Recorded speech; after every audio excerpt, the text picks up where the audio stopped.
we will get started. This is Heidi Muyeso-Kunzman. We're really glad to have you all join us. I'm with the Enhancing Rural Community Capacity Community of Practice with eXtension. And we have Jane with us. George is unable to make it today, so Jane is doing double duty, but we're really pleased to have her. And before I turn the presentation over to Jane, I want to just tell you a little bit about the ERCC, as we refer to the Enhancing Rural Community Capacity COP. So we are a team of extension professionals from across the United States who conduct research, develop educational resources, and facilitate the community development process to build and strengthen the capacity of people in rural communities and regions to identify, pursue, and achieve their shared goals. We've launched the webinar series to help share some of the work that we and others are doing. Our goal is to have a couple each semester, usually on Tuesday afternoons. The recordings from each of the webinars will be posted on our website, providing all of our recording goes well. And we also have upcoming webinars on that page. So we'll be sharing a little bit more about that. And I'm going to flip us really quickly just to give you a heads up. Our next webinar will be on ripple effect mapping, and we'll have that on Tuesday, July 14th, again, 2 to 3 p.m. Eastern Time. And we'll have this slide up again at the end of the session with our website for more information. I want to just give you a quick orientation to WebEx. So if you haven't seen it already, at the top of your screen, you'll see a little participant box as well as a chat box. Please feel free to use the chat box to ask questions throughout the webinar. We've embedded a fair amount of time for that, and Jane welcomes them while we go along. As long as we do have time, just type them in. She and I will both be monitoring it and do our best to answer those as they come in.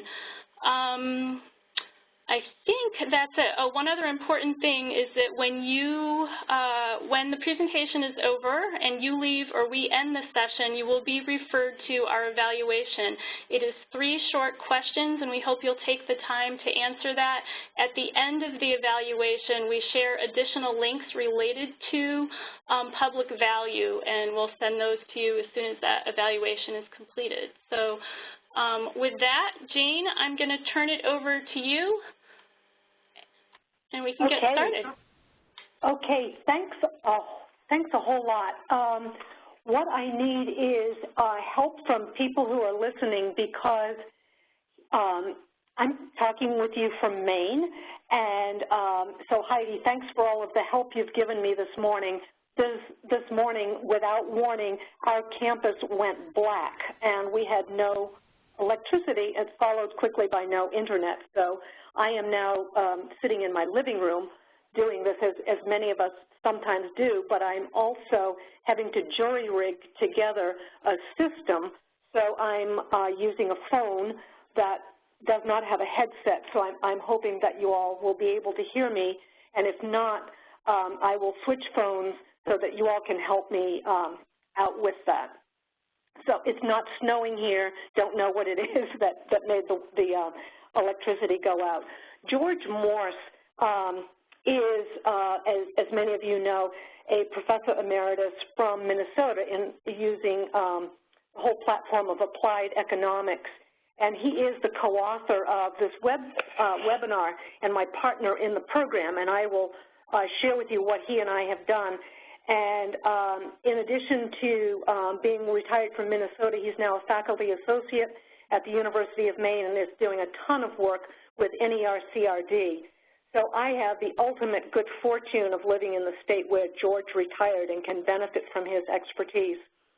So our session today is about how to work with organizations to express their public value in a way that is understandable, in a way that's memorable, friendly, and with that ultimate goal that the organization, whether it's Extension or some other organization that provides a public service, that they can do that with the public in a way that is friendly and memorable for them.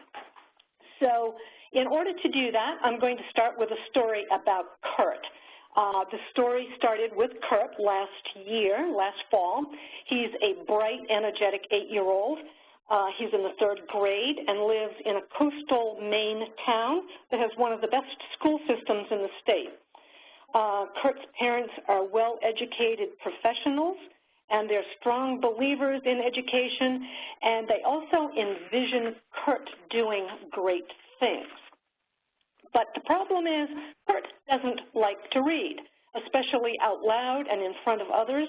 He's anxious about making mistakes and being criticized by others. So his dad has tried to get him to read at night, but as his dad said, it's like pulling teeth. Then Kurt's dad saw an announcement about the Read to a Dog program at their local library. He signed Kurt up to read to Winston. Winston is a golden lab, and Kurt could read to Winston for 15 minutes on Wednesdays. Rachel is the children's librarian, and she had read the research on using therapy dogs with children. And so she was confident that this was going to work for Kurt. And she'd also seen really good results with 100 other kids who had taken part in the program. So Kurt's dad was optimistic, and he really hoped that she was going to be right. So Kurt read to Winston and asked to come back to read to Maddie, the black lab, the next day. So the bottom line is that Kurt and his dad have been going every Wednesday and Thursday for the past 4 months.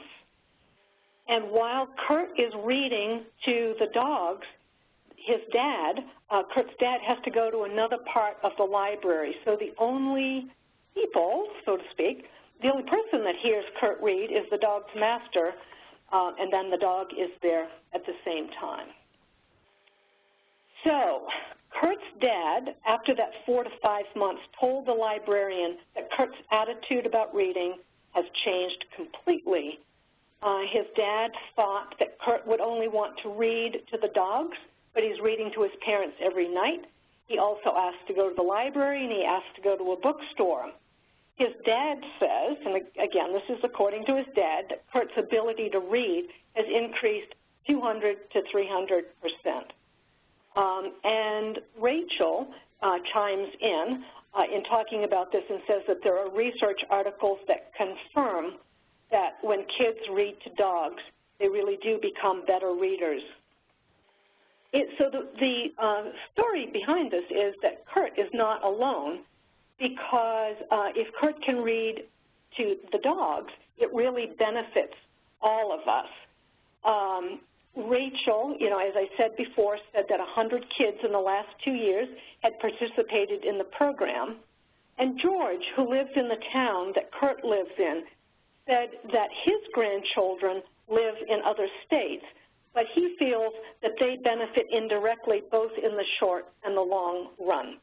And for those of you who know George, he talks about the short and the long-term runs from that economic perspective. So he said that in the short run, he and his wife feel that they benefit from Kurt doing better in school because he's probably going to need less remedial help, which, in that short run, is going to hold down school costs in some small way. And then he said that in the long run, he thinks that he and his wife benefit because Kurt gets a better education because he's able to read and is more confident about that, and he will at some point contribute to the economy and society. And then the bottom line, George said, is that he says, for me, Read to a Dog is one reason the library is a good investment of our taxes, and it's not just a nice program to have. So in this webinar, we're going to talk about our experiences, George's and my experience in working with 4 workshops in 15 pilot libraries, and that will show you how the public value narratives built memorable messages through public value statements. And we're also going to share, as Heidi said, where those educational resources on public value can be found. So I have not built in slides throughout this that say questions with a question mark after it. There's a a ton of information here to share with you of how we have built public value programming for a public service that is not extension, but it is based on what has been done in extension. And so as Heidi said, if you have questions throughout, chat them in, and either she or I will notice those messages coming in. And then at the time, there should be a good chunk of time for questions. So if that works, I'm going to let you know what it is that we did. Jane, I'm going to chime in really quickly just to remind people that you will see in your chat box, if you're not familiar with that you can send your question to all participants, which is most welcome, or if you want to click on the down arrow, you can also send it just to Jane or to presenters or hosts. So you'll see several options there. Go ahead, Jane. Okay, thanks. And the other piece is that if we don't get to all of the questions, Heidi and I will have an archive of those questions, and we can get back to you after the webinar, or we can get back with an answer to all of the people who are participating. So thanks for that, Heidi. Sure. So our public value journey is very personal for George and I, and it stems from our own volunteering with our own libraries. And when our librarians found out that we had connections to Extension, these librarians asked us how they could explain to the people out there that who were funding them. They wanted to explain that they were more than just people who move books around in a building that's called a library. So our journey at first paralleled work by Laura Kalamakitis, who is in Minnesota. And so we originally created a workshop for public libraries. We modified that version of the curriculum that Laura Kalamakitis had used in 37 different states when she used that with Extension. So what we did is we modified this work with public libraries. We studied trends that impact the public support for libraries, and we knew that we needed to include a discussion about the private value to help participants understand that difference between private value and public value. And then what we decided to do is to focus only on the indirect benefits to non-patrons rather than discussing all the reasons that, for public support for a library. And we did that because we wanted to model a capacity building or a capacity vitality venue, and also have plenty of time for peer-to-peer and in-depth group discussions. So in this parallel of using ideas from Laura Kalamakitis' curriculum, and she wrote about this quite a bit in the Journal of Extension, and she has a blog about public values that is up and going all the time, and all of these are mentioned in the resources. We took that work and then had it become highly interactive because we knew that the peer-to-peer networking was going to be really important to pull out the stories that are embedded in why it is that librarians needed to talk about the value of the library. The story, as I'll talk about a little bit later, puts the listener at ease. So when they're being engaged in a story, they become a little bit more at ease and they don't think they're being sold something. And it also, in general, puts the person who's telling the story a little bit more at ease because it is a story that they're familiar with. So in order to do that, we needed to learn more about storytelling, but I'll mention a little bit more about that later. So our library public value journey evolved, as I said before, into a 4-part pilot program, and it was held in 4 different regions of the state. So those little pink red dots are the locations. All of the other dots, the black dots, are where there are public libraries that are in Maine. So for those of you who are not working with public libraries, what I invite you to do is to think about what it is that I'm going to say with our work with public libraries would translate into that public service that you work with. And with what you were saying when you were logging in, some of that, for some of you, that public service is really at home and it's right in your own offices. How is it that you can explain a little bit more about what it is that Extension is doing? So we'll be sharing, I will be sharing for George and I a little bit more about that.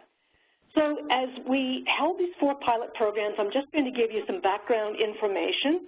They were held in the South, Mid-Coast, the western and the central parts of the state. We had 15 libraries participate. There were 95 people overall, and these people were librarians. They might have been the head librarian or the assistant librarian. They were also trustees of the library, and interestingly, they were also local public officials. When we looked at how to put this public program together, we invited 3 to 4 libraries to each workshop, or actually one library would then invite other libraries. And we encouraged each library to put together teams of at least 4 to 6 people. And during these adaptations, we wanted to try to build the capacity. We used new facilitation methods that libraries had not experienced to encourage that teamwork and also the trading of information between libraries. This is just a sample of our agenda. The workshops were 3 hours long. In the black lines on this slide, these were our little lecturettes. We talked about ways to measure private value in monetary terms, and we also introduced the concept of using real stories to describe private value. The red lines in the agenda highlight the times that the participants were engaged in group discussion. And as you can see from this, we don't have time devoted in here to storytelling techniques. This is a part of the workshop that we are still developing so that it can become more robust, and I'll say a little bit more about that later as well. So with that previous slide, you could see that 2/3 of the time was devoted to small group and full group discussions. Only 1 hour of the 3 was used for these short background presentations or lecturettes.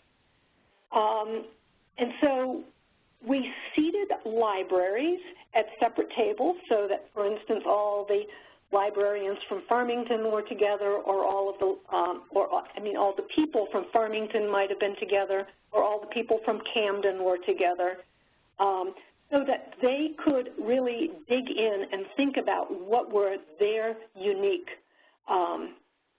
needs. And so that was very intentional on our part, is to seat library folks together from their own town. And so that in doing that, they could really personalize the public value statements to their town. So as we were thinking about this and our personalized journey, we had to do some research about public libraries. And we condensed that research that we did about libraries. This could be whatever your public service is, whether it is your extension program or whether it's a community program, or a community public service that you're working with. So we did the research on public libraries, and we condensed that into a few what we thought were impactful slides that presented what we thought was a jolt of reality, because there's this age-old question with public services is, why can't they understand why we are so important? They being the public or the taxpayers, and we being us, whoever it is that is in the public service. And we think, whatever that public service is, whether it's libraries or the public parks or extension, think that they just need to fund us, and whether it means raising taxes or not. And yes, schools are certainly some of those public services. Thanks for that note. So this slide and some of the next slides became part of that background information so that the teams could do their work for their library within the context of the larger picture of libraries. Not shown on this slide is the little tidbit that the Pew Research Center did that found that 90% of people feel that libraries are important in their communities, 90%. So, you know, you can imagine librarians and library boards smiling at that statistics because 90% of the people, according to the Pew Research Center, feel that libraries are important. However, when we looked at the From Awareness to Funding study, we saw that if, and this is one of the foundational studies when it comes to libraries, is that if people were asked whether they would vote to increase library funding, 26% said they would definitely vote no or probably vote no or wouldn't vote at all, and 37% would only probably vote yes. So to get to that 51% who would vote to increase library funding, and you can insert anything in there instead of library, whatever your public service is, it's necessary in this case with libraries to focus on that 37% who would probably vote yes, but need to be convinced that the benefits of the library exceed their tax costs. So that's what our workshop was all about, is we use this iconic public service, the public libraries, and how do you convince those who might vote yes to would vote yes. So that's what we were doing. And then the other piece that we found is that in the From Awareness to Funding study, it found that people's attitude about funding libraries is shifting from altruism, where supporting libraries simply benefits others, to now the study found is that donors to libraries as well as voters are supporting libraries because of the direct benefits to themselves, that is the private value, and also the indirect benefits to themselves, and that is called the public value. So here is one other, so this is just another piece of that information that we gave to the participants in these workshops. So what we asked is for people to develop a logic model for a service within the library. And they could have selected any service within their library that they wanted. And there were lots of different services, whether it was summer reading programs or working with the elderly or having people find jobs. Right across the board, there were lots of different services. But here is one for the Read to a Dog program that I told you about earlier. So the full value of a library consists of both the private value, and I mentioned this before, that's the direct benefits to patrons. And here, that's shown in the orange box down at the bottom. And it's also the public value, that's the indirect benefits to the non-patrons, people who don't go to the library or use the service, and that's shown in the yellow. Another piece of information, another little tidbit or statistic is national average in 2013, 50% of people didn't use a library at all.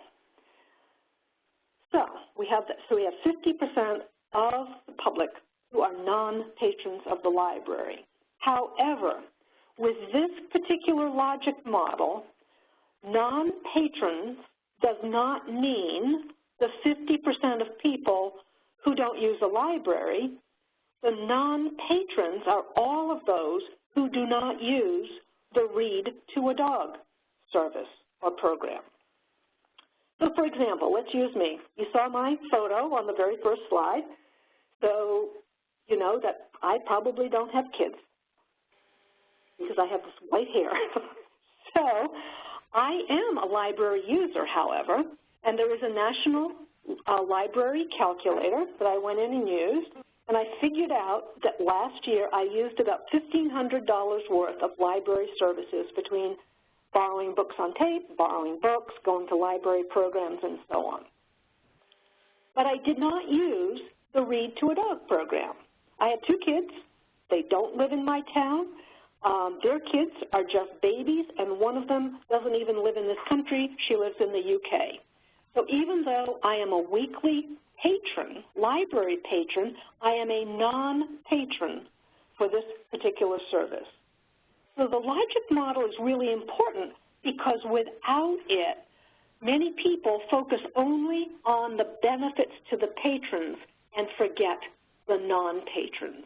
So as you think of a library as a parallel to, say, what we do in Extension, there may be patrons for 4-H, but they're not patrons for anything else. Do they know the rest of Extension exists?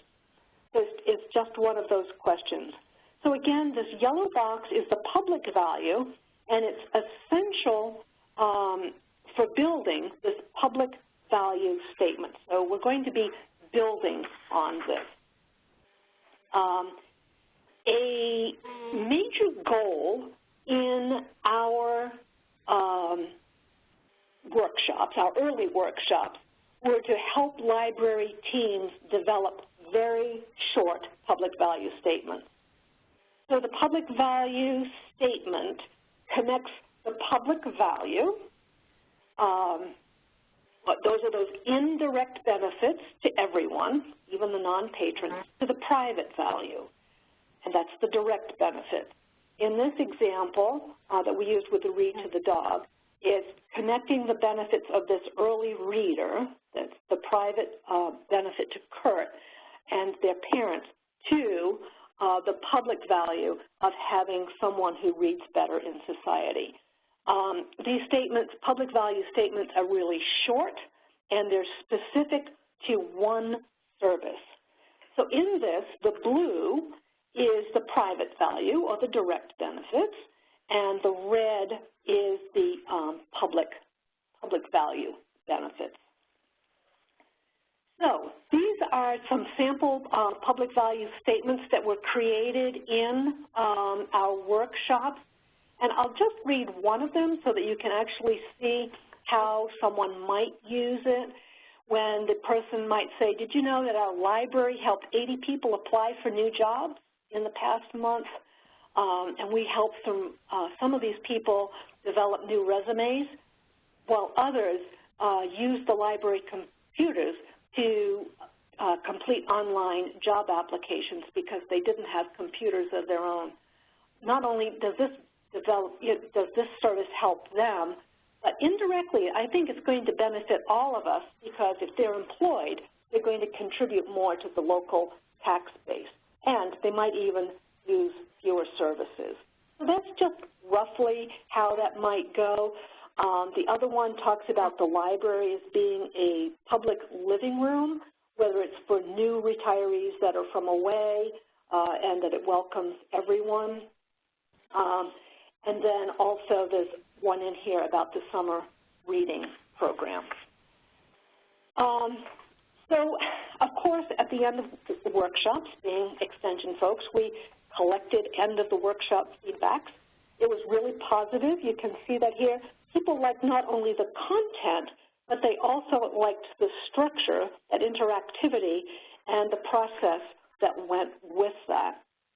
And just quickly, returning to the title of this presentation, which is to help organizations identify and promote their value, thinking that this could go beyond extensions, stating their public value, and beyond public libraries, stating their value to any public service. We wanted to know that, so people came to the program, and we wanted to know if people who attended actually used the technique, because we were pretty pleased with the end of the workshop results. So what we did is we sent out an online survey to ask participants to see how they had used the public value messages. And so most people were pretty comfortable speaking to friends or to library groups, and, you know, a fair amount also were pretty comfortable in speaking with city officials. Overall, we had about an 86% rate of people using one or more methods to share public value messages, and we also, in the workshop, talked about how they might do that. In this online survey, we also asked people to tell us about one thing that they might have done differently as a result of going to the workshop. And what we found is that the bottom line is that people are using it and they're finding it useful and they liked it. However, at the same time, because as we did the online survey, we also did like a random call to some folks, we were sensing that people were reluctant to share public value statements. They were getting a hang of how to do this. They knew the difference between private and public value. They knew how to develop the statement. They knew how to say it. They knew who to get this message out to, but still they were reluctant in doing this. So in going back to the slide that talks about our journey, we wondered if this would work with any public service. And what we were thinking back to is the 37 different states that Laura Kalamakidis helped, and George Morse also helped some of the states put together public value statements. And what we've noticed is that while some of us have these public value statements, we haven't really done, in general, a whole lot with that, and that's our opinion, and it may not be others. So what we're gleaning is that we, in Extension, are not using our results fully. And this is really exemplified by Nancy Franz's articles in the Journal of Extension, and while she's retired now, this past month, she spoke at the NACDEP conference, and at that conference, as well as in her articles in Journal of Extension and some other journals, she's urging us all to tell the story of Extension's value. We were really fortunate that one of our attendees, it was probably about a month after she attended the workshop, she actually called me and she said, "Jane, when you have a bit of time, come by and see me." So we set a time. I showed up, and she very intentionally met me at the circulation desk. She walked me through the bottom part of the library. We went past the children's nook. We went by the art displays. We went by the computers where people were searching for jobs, and then we settled in a really nice sunny nook. Thinking January in Maine, it was nice to be in that sunny nook. And she said, we started talking about public value statements. And she said, "Jane, I know the public value statements are the elevator pitch." That's correct. She went on to say, the public value statements are really logical. They're not really emotional. And she said, it's the emotional story that people remember, and it's the one that moves them to action. So I called George when I got back to the office, and this is the part of our workshop that we're now starting to change, in that as we're continuing on our public value journey, we're really studying how to incorporate memorable stories while not using those points that were developed in the public value statements. At the same time that this librarian invited me in to talk, we got an invitation to do a couple of workshops for the Maine Library Association. This was in November, and we realized that this was an excellent opportunity not only to tell them what it was that we had been doing, but to explore this whole concept of storytelling and linking it with public value. We're the group of librarians. So in one of the workshops, there were 12 librarians, and it was intentionally talking about storytelling.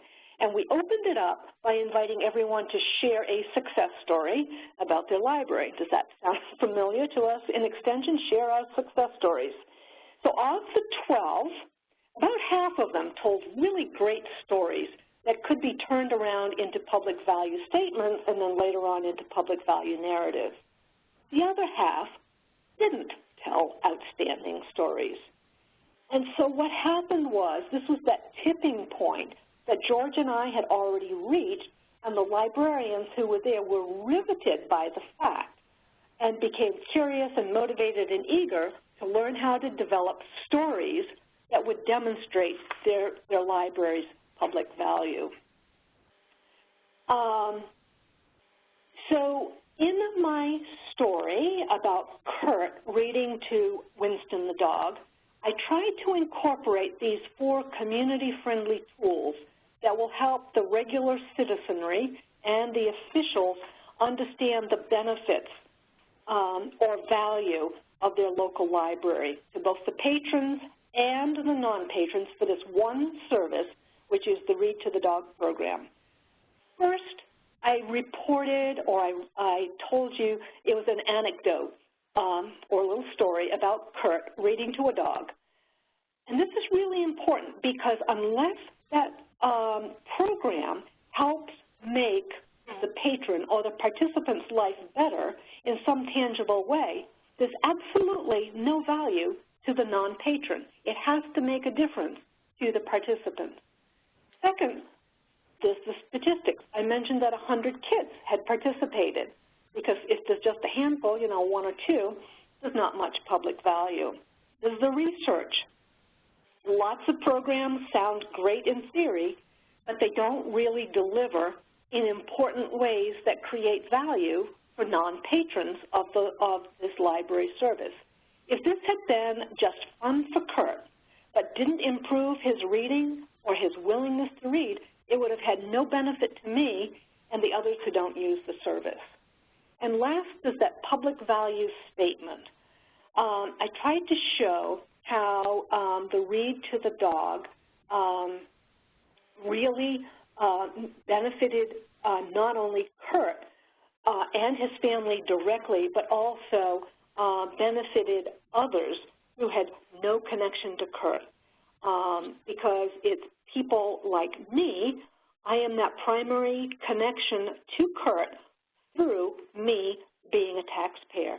So all of these 4 components make what's called the public value narrative. So it's including the other factors, one of which is the story, to build that public value narrative. So it's using the public value statement and the other pieces. So building a story. I don't have time in this webinar to share the process of building a good story, but there's 2 important facts with this. One is that you need the public value statement, and either you use a really, interactive process like the one that we adapted from the curriculum that was being used by Laura Kalanikitis, or you find one for your public service. But you really need that basic, the public value statement.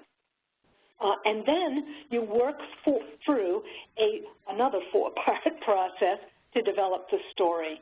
And there's a reference at the bottom. We used Bosworth and Zolden's book as we were thinking about this. And it is geared to the for-profit world.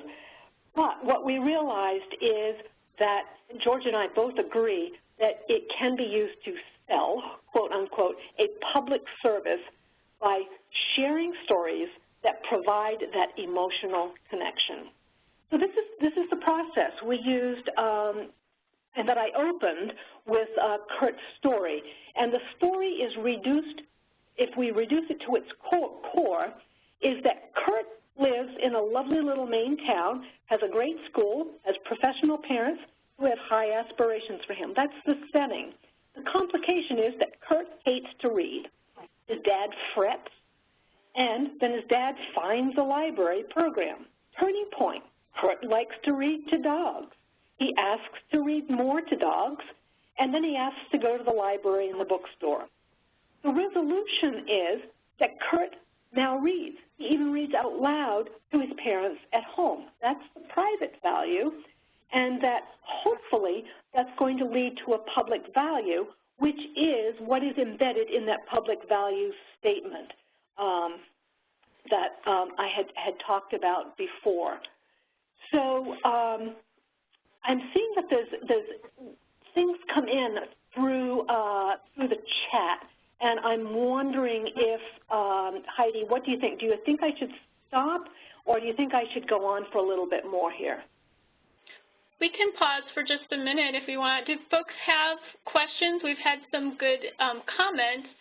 Tom just mentioned that when he's asked about what he does as a professor, it takes a little bit of time to explain it, and that he really needs a good, succinct story to do that. And I was just saying, I think it's really nice how you have simplified those components of the public value narrative, and it's a way, at least in my mind, that I could go back and think about the messages we're sharing about some of our programming here, and do we have those components in it? So how about questions or comments from others? Okay, so as I'm seeing a couple of more comments come in, what I'm going to do is point back to how this goes back to the logic model, because this might be one of those pieces that needs to come in. So if we go back to that public value statement and the logic model, that the logic model points to the necessity of having the research, that solid research, to back up each of the logical steps. So if I look at the top part of it, is there research that supports the claim that children having a difficult time, and if they read to a dog, do they learn to read and improve their skills? And yes, it's fairly solid, and that is in some of the resources. The storyteller, this is what's really critical. The storyteller doesn't need to go into the details of the research, because that would just probably bore people and their eyes would glaze over. But they need to know that it exists and be able to provide it for those few people who want to have it. But just saying that it is research-based, but you need to be able to go back and find that. And is there research that supports the information about the private value, that there is a higher educational attainment, better employment? Yeah, but that links back to early childhood education. And is there research that links to the public value or the indirect benefits? This research is being done internationally. Lots of it is being done in Europe. It is still in its infancy, and there are some studies, but they are still evolving, so that there aren't any really solid studies. But when we look at this, it's the logic that sets in that can point us to what it is that we're saying, and then the empirical research will catch up towards the end. So what is the last part of a public value narrative after research is on impacts? So you might want to go back a couple slides. There you go, Jane. Yeah, right here. So it's actually using the public value statement. So so the public value statement is what is created.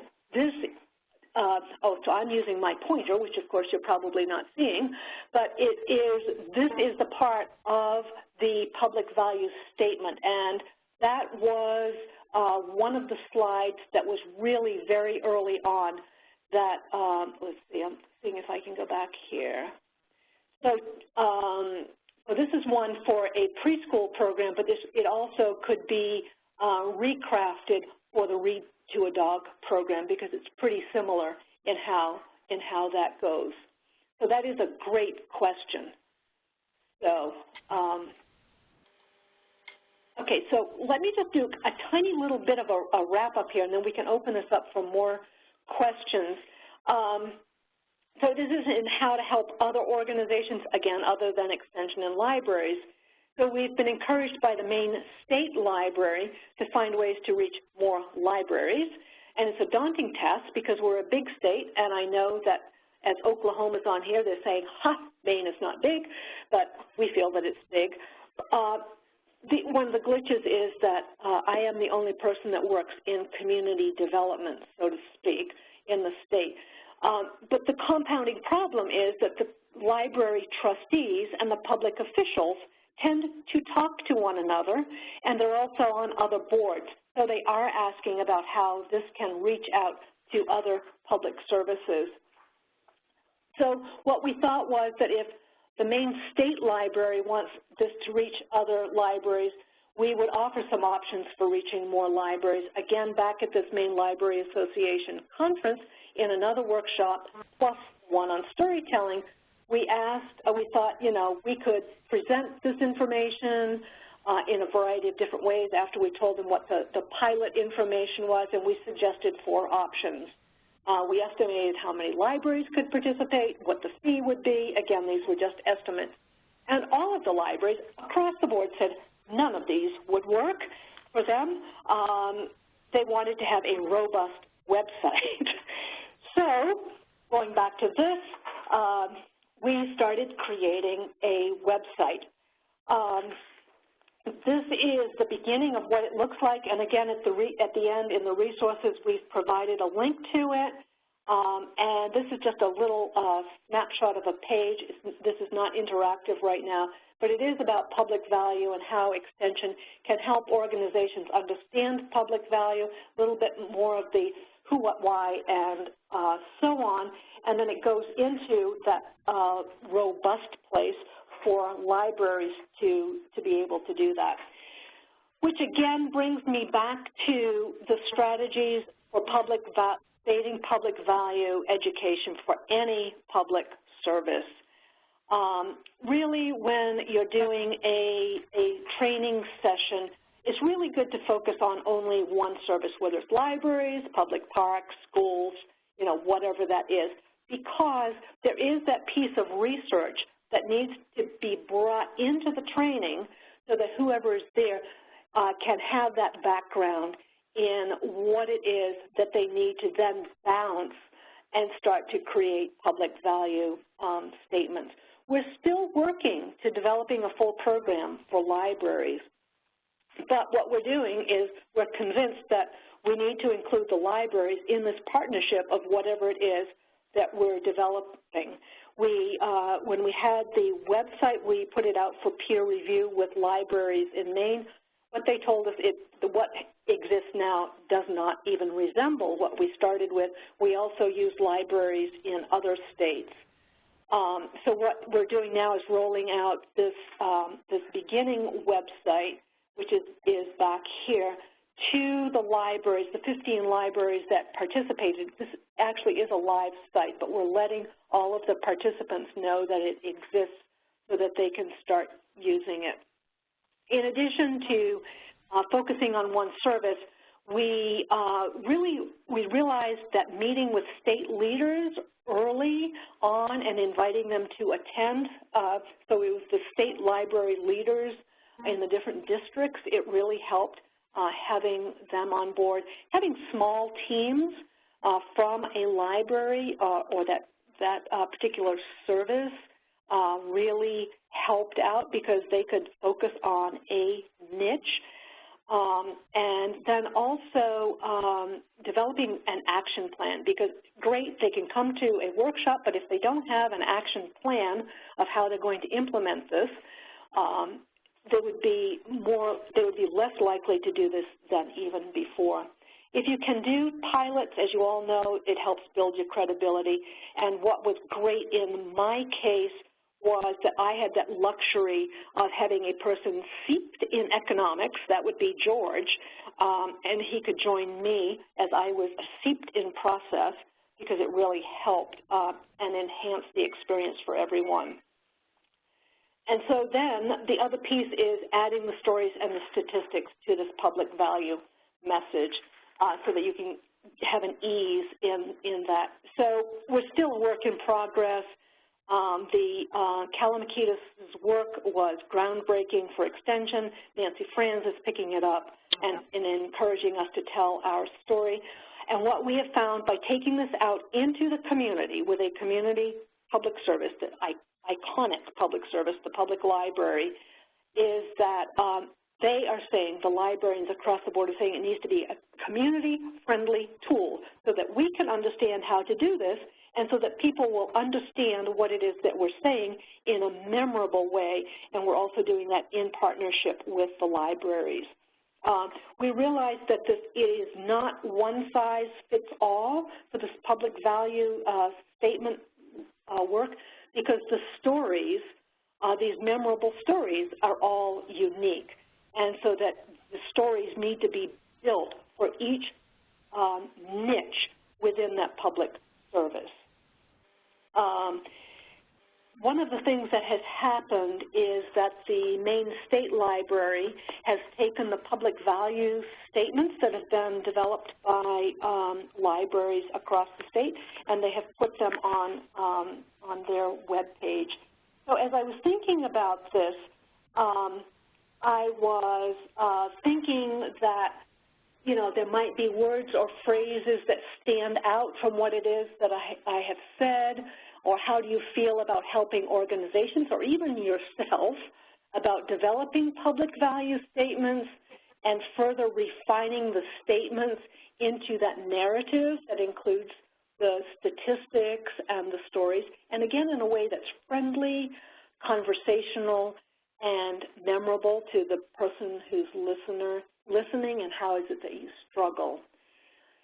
So that basically is our story to date, and I'm seeing that this took a lot longer than I thought it was.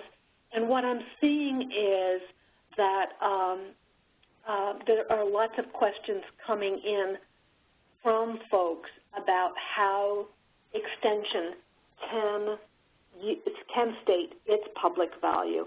And it's very interesting because the thought was that perhaps this would be helping us help other public services like libraries or community park programs or schools state their public values. So, Heidi, I'm going to turn this back to you because I know that you have an evaluation. I know that we're ending in probably about 8 minutes. I have listed the Enhancing Rural Community Capacities link on here, which is extension.org/community_development, and that's where this will be archived, and it's also where the resources will be located. There'll be a resource page for this that links to our website that we've developed in Maine on how to develop public value statements. Any other questions or thoughts around challenges that you struggle with, or how do you help other organizations? How do you help yourself? What is something about where to go in the future? Would it help to actually have a training, another training on how to do these public value statements and then turn them into narrative? Jane, I think that last question is really important from the community of practices perspective, because we saw these webinars as initially sharing some information, but that we might actually tie workshops to those topic areas and host those in another venue. So if folks would be interested in having an actual workshop on developing your own public value statements, it's something that we might be able to set up. So let us know if that's of interest. And we've got a few more minutes that we'd be happy to take additional questions for Jane. Okay, so my email is fairly simple. It's jane.haskell@maine.edu. George's is a bit more complicated. It's morse001@umn.edu. And again, Heidi's is listed on this page. but probably somewhere, Heidi, there will be a way to get hold of either you or me, and then I could also get information to George as well. And then also, our next webinar is about using ripple effects mapping to determine your program outcomes. And what's really interesting is that Barb Baker, and I saw that she's on here, she and I are working with youth to see if they can tell their story and then turn it backwards into a public value statement in youth words for funders to be able to use. As adults, we often tell youth stories by using the ripple effect mapping, but we're trying to use the ripple effect mapping to do public value statements as well. So that's in July. So additional questions for Jane? Well, we still have a few more minutes.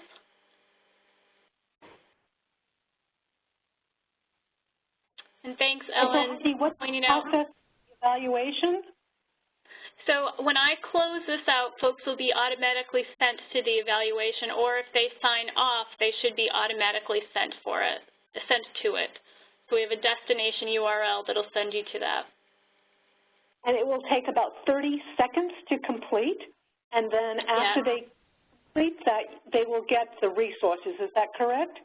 That's correct. That's correct. Oh, thanks, Ellen, for saying that you can follow Enhancing Rural Community Capacity on Facebook. Thanks for saying that. And I also want to point out that Jennifer from CCE New Orleans, or Orleans County, excuse me, wanted to just point out that folks are welcome to take a look at their About Us page if you're thinking about ways to help folks understand extension. Yes, and perhaps what I can do is to send that to everyone tomorrow or the next day. I could send a link. So perhaps I can try to do that if I can figure out how to get email addresses. So thank you for that, Jennifer. Are there any other questions? Oh, thank you, Jake. Anytime you need to have someone to chat with, feel free to call.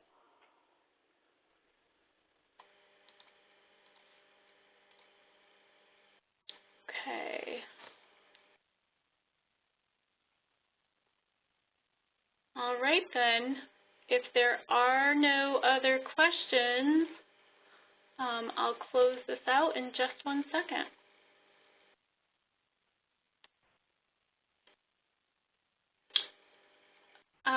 So on behalf of the Enhancing Rural Community Capacity COP, we just want to thank everyone for joining us. Remember the one that we just mentioned that we have going again in July. Please take Jane up on her offer. It's generous, Jane. If you have questions, she's there for help. And we appreciate everybody joining us and sharing your own thoughts today. With that, I'm going to end the session. Have a great day, everyone. Thank you.